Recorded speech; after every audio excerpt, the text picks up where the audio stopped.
Bismillah ar-Rahman ar-Rahim. So there's one lady from the British Library.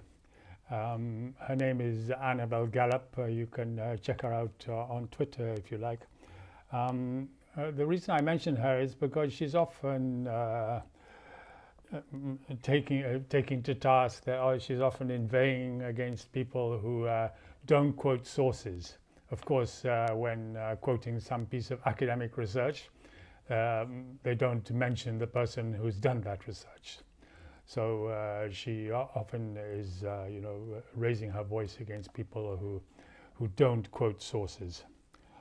And often, strangely enough, the culprits in this matter, because she's in the British Library and she does a lot of research into Muslim manuscripts, the culprits are Muslims. They just mention something without mentioning the source, who's done the hard work in establishing some fact. So on the outside of it, this seems strange that because this quoting sources, anyone who knows something about the knowledge of hadith, ilmul hadith, will realize that will know that quoting sources, that's what makes the isnad of every hadith. And the isnad, the stamp of authentication of any hadith, is as important as the text of the hadith itself. So it should be Muslims who are particularly stringent about this and particularly particular about this. But nowadays it's often Europeans who are more strict. In fact, I think generally it's one can say, I don't want to generalize too much, but one can, I think, safely say that quoting sources, acknowledging sources, this is something establishing the reason for the authentication of a particular saying or a particular manuscript or whatever it is. This is something that Europeans have now stolen the march on Muslims in this regard. So what it's not really so strange, because this is something that was developed a lot as a science. In fact, in the Muslim world, the authentication of any story,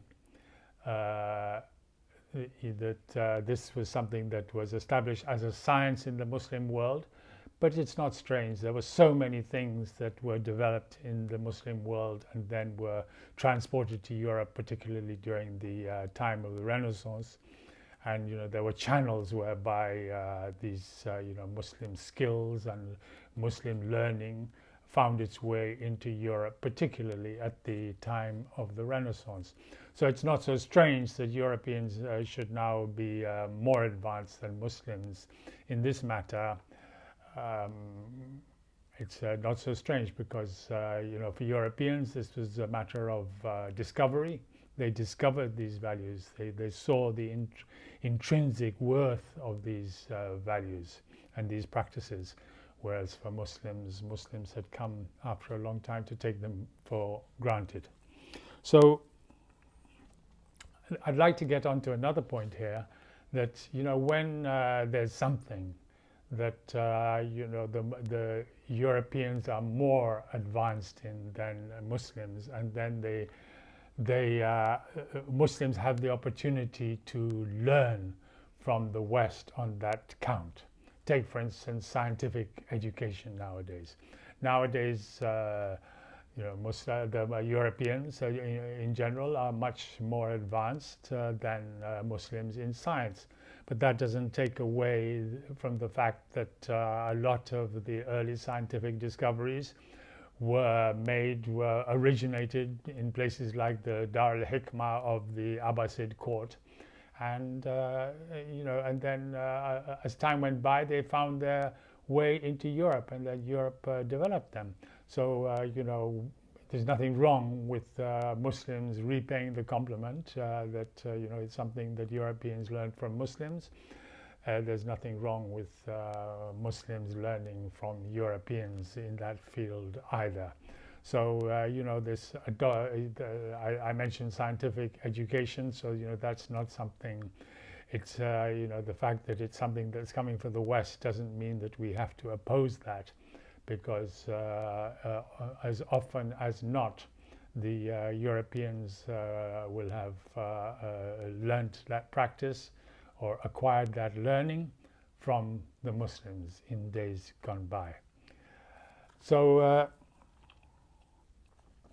now there's so many ways in which this applies, and I mentioned one, which was, you know, the scientific education, you know, and certainly, but as far as scientific education is concerned, the you know, the scientists, the early researchers in the Muslim world, they were building on you know, the exhortation of the Holy Quran itself to explore the mysteries of creation in order to discover the Creator. And then at the same time, they were also building on the learning that they had acquired from Greek learning, and the translation of many Greek works into Arabic, and they were also building on that. So you know, this is how civilization advances. It's you know, it's a process of give and take. One civilization advances, another civilization is very backward, and they learn from that civilization which is relatively advanced.